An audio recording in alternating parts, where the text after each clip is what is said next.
Je marchais seule dans une ruelle. J'ai remarqué un garçon venant dans l'autre sens, alors j'ai ralenti le pas. J'hésitais, incertaine de comment le dépasser. Le garçon s'est décalé, a fermé son parapluie, me laissant passer en premier. Il s'est lui-même retrouvé trempé par la pluie. Ce petit geste m'a immédiatement inspiré de l'admiration pour lui. De retour en classe, j'ai réalisé que ce garçon était en fait mon camarade. Mon cœur s'est rempli de joie. Apprenant que James était dans l'équipe de natation de l'école, je me suis inscrite à des cours de natation, espérant avoir plus d'occasions de le voir. Mais je me suis retrouvée en difficulté dans l'eau. Tout le monde autour paniquait, ne sachant pas quoi faire, et je suis remontée à la surface. C'est James qui m'avait sauvée. Il m'a soigneusement portée dans ses bras, me ramenant en sécurité sur la rive. Je l'ai remercié et suis partie rapidement, sensible au fait qu'il était complètement tombé sous mon charme. Son regard me suivait toujours, et lorsque des camarades riaient de moi pour une erreur dans un exercice, il réagissait en retard, car toute son attention était concentrée sur mon visage. Quand on aime quelqu'un, on ne peut vraiment pas cacher ses sentiments. Et il s'est intéressé à moi. Apprenant que j'aimais Norwegian Wood, il est allé l'emprunter à la bibliothèque. Il a commencé à chercher des occasions de me parler. Lors du cours de danse, les élèves étaient regroupés au hasard, et James se trompait toujours dans les pas,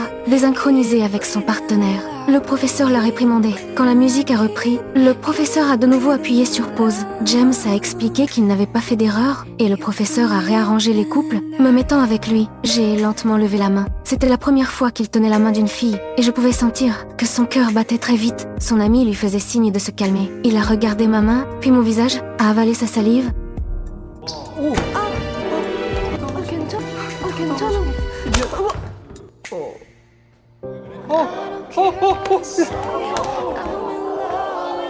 Mais à l'instant suivant, mon nez a saigné et j'ai retiré ma main rapidement. Le jour de la remise des diplômes, j'ai trouvé le courage d'aller vers James. Il a écrit un message de vœux dans mon album de fin d'année et me l'a rendu. Je suis partie en hâte et il s'est rendu compte qu'il avait oublié son stylo, a couru après moi, mais je m'étais déjà fondue dans la foule. Je me suis cachée dans un coin, j'ai ouvert l'album, lu ses mots et j'ai senti une chaleur dans mon cœur. Je me suis rappelée de chaque moment passé, la première fois qu'il m'a parlé, le premier cours de danse et le stylo qu'il avait laissé. J'ai décidé de toujours le garder. Chaque fois que je voyais ce stylo, j'avais envie de l'appeler, mais je finissais toujours par hésiter. Je suis restée assise près du téléphone pendant plusieurs jours, espérant qu'un jour, ce serait lui qui appellerait en premier. Avec le temps, j'ai enfin reçu l'appel tant attendu.